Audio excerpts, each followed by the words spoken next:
After seeing the team in preseason practices and scrimmages against Wheeling Jesuit and UMBC, how do you describe their progress thus far? I think our progress has been great so far this season. Against both those teams, we had different goals that we wanted to accomplish each week. Against Wheeling Jesuit, we want to get out against another opponent other than playing ourselves for months, run our offense, run our defense, runs our wides and our clearing, and I think we were very successful against them in all that. Against UMBC, they're a very quality opponent. They've won their conference in multiple years. They've been in NCAA tournaments, and just to be able to measure ourselves against an established program like them was a great accomplishment for us, and I think we went toe-to-toe with them for most of the aspects of the game. What are the differences between this year's team and last year's team, and where do you see the most improvement from last season?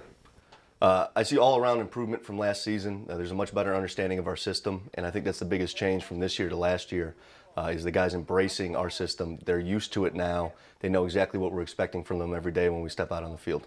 You guys have a lot of young players on the team. Are there any first-year players that will look to contribute this season?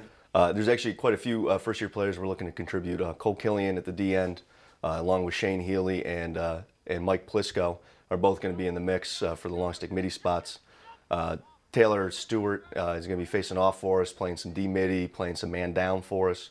Tyler Kirkby is going to be on man up and getting some time at attack. So all around, we're expecting those guys to do quite a bit, and the better that they play, the better our team's going to do this year. You get redshirt seniors Carson Leung and Luke Acton back from injury. What do they bring to the team? Carson is an all-ECAC caliber midfielder. He's great on the offensive end of the field. He's also great on the defensive end of the field. But he really brings the between the lines, the transition game that we're trying to play this year.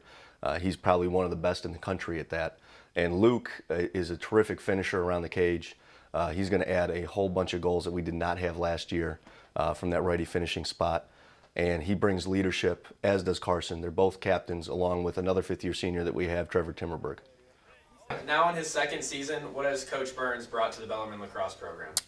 Well, I think with any new coach is a new identity, and I think having him here for a full year now, and we're into our second, I think we've really established the identity that we want to have, and with the upperclassmen, we're really taking the next step forward with it.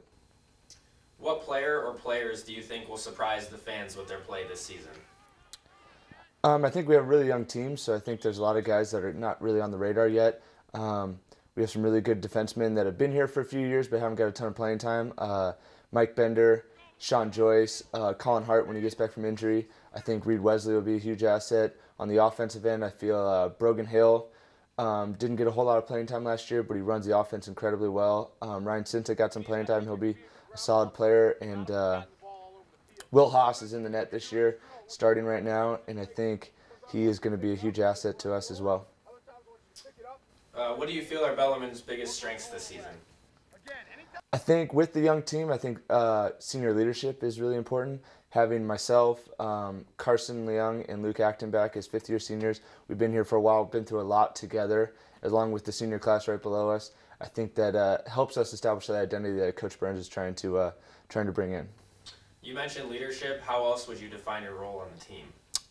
On the field, I feel as I'm more of a role player, kind of a workhorse type player. And off the field, I feel my leadership, being a fifth-year senior and being an older guy and been a captain for a couple years, that mentoring the younger guys, putting them in positions to lead the team and take over once we leave, I think that's probably how I would identify my role.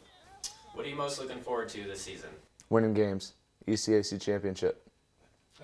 With Ohio State, Denver, Loyola, and Fairfield all ranked in the top 20 in the preseason, what are your expectations for the ECAC this year?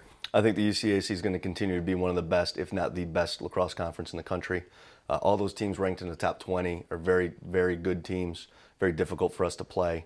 Quite honestly, I think by the end of the season, you're going to have more ECAC teams ranked in the top 20 before the tournament starts. Where do you see Bellarmine Lacrosse at the end of the season? At the end of the season, I hope to be competing for the ECAC tournament. That is the team goal that we have for this year. Once we reach that goal, we'll reset our goals, but that's what we're shooting for.